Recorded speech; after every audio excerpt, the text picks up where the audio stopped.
This is Optimal Finance Daily, episode 302, How to Save Money by Ramit Sethi of IWillTeachYouToBeRich.com.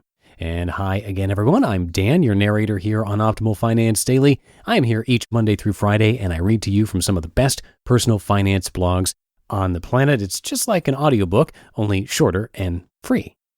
Now, I'm probably going to be mentioning this for most of this week just because we're so excited about it. We have just added a fifth show to our network of reading blogs to you, and this time it's all about relationships, and it's called Optimal Living Daily Relationships. It features our first female host ever, and it reads many of the blogs that you're probably familiar with, ones that I read here on Optimal Finance Daily, including Zen Habits, Steve Pavlina, Good Life Zen, and more. So come check it out, and please do subscribe. Just search for Optimal Living Daily Relationships wherever you're hearing this show.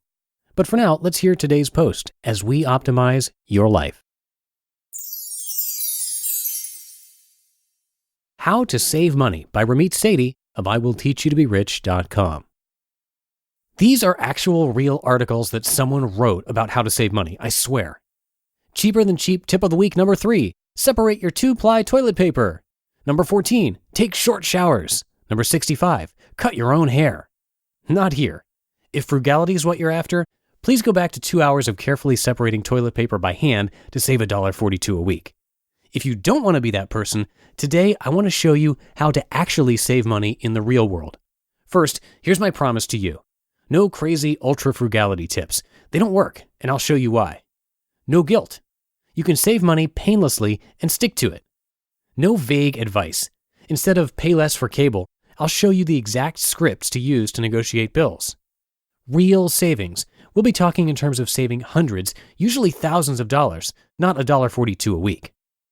The biggest mistake we make when trying to save money. It's not our fault that saving money is riddled with guilt, frustration, and confusion. We're constantly bombarded with terrible money advice. Our parents, our friends, blog posts, magazine articles, and TV pundits all preach, keep a budget and cut back. The huge mistake with typical advice is that it relies on willpower. The common denominator is all these frugality tips focus on tiny, one-time savings that have to be repeated every day, every month, every year, forever to make any significant impact. Let me show you. The rallying cry for frugality experts is to cut back on your morning coffee. And the explanation goes something like this. If you save $2 a day by making coffee at home, you'll save $62 a month, which equals around $700 a year. Properly invested, that'll grow into $10,000 in 10 years. Wrong. So why doesn't this work? 1, we have to make this choice every day. Regardless of factors like we love Starbucks caramel double lattes, we're feeling stressed, or we drive by the coffee shop on the way to work, we have to use our limited willpower first thing in the morning, every day, forever. Number 2, even if we're successful, we don't invest the money we've saved. Congrats! You've skipped morning coffee every day for 365 days. You have $730, right? Probably not. $2 a day is not significant enough that you'll see the savings at the end of the month, unless you physically put aside $2 every single day, which brings us back to point number 1. And even if you do it, how do you invest it? What account do you put it in? It's easy to see how this becomes much more complicated than putting grounds in your coffee maker. The good news is you can save money, much more than $730 a year, and without the guilt and frustration. Here's how. 3 steps to save money without misery. Step 1. Automate finances to make saving money painless and spending guilt-free. One reason we don't save money is the pain of putting money into our savings accounts each month. Just like the lattes, we may do it once or twice, but if we have to make the decision every paycheck, we're setting ourselves up to fail.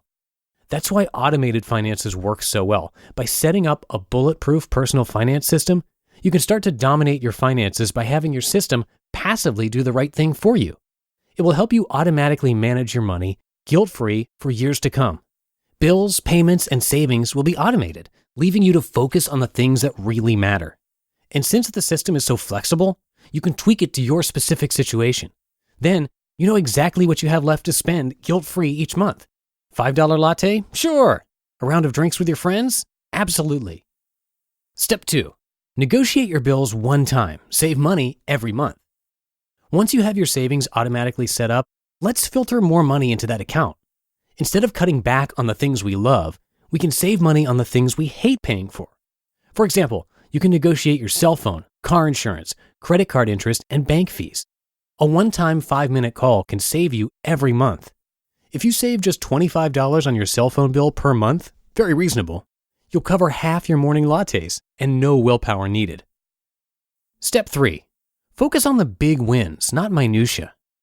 One reason we covered that skipping lattes doesn't work to save money is that the amount of money you save is so small. Even $730 per year, remember, if you do it every single day and put the money aside, won't make a significant improvement in your quality of life. That's why I encourage you instead to focus on big wins.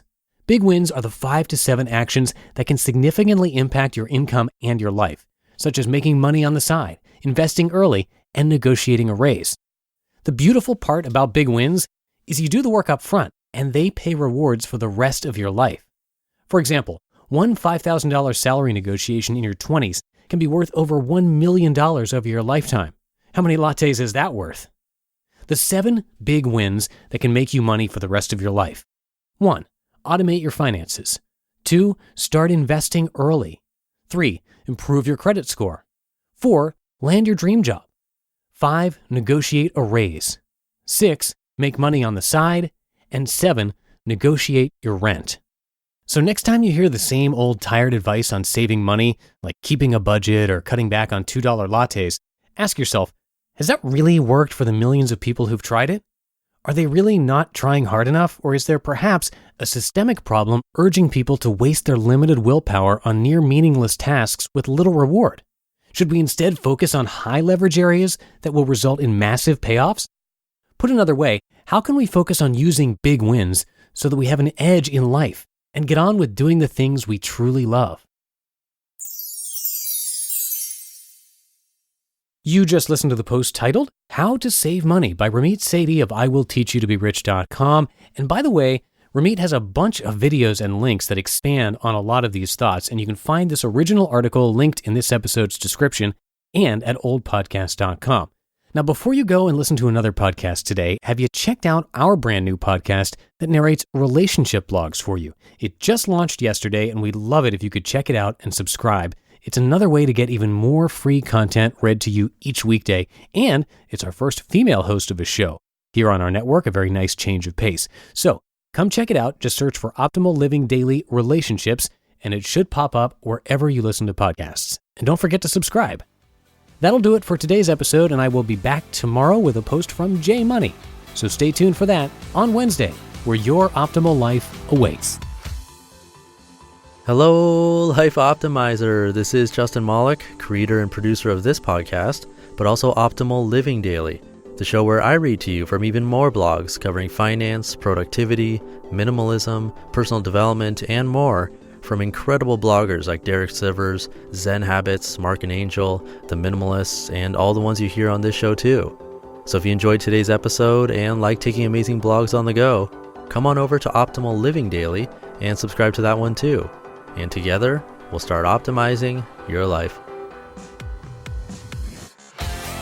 You've been listening to Optimal Finance Daily. Be sure to hit the subscribe button to stay up to date on each new episode and head to oldpodcast.com. That's OLDpodcast.com for a free gift as well as more actionable tips and resources to help you maximize your potential.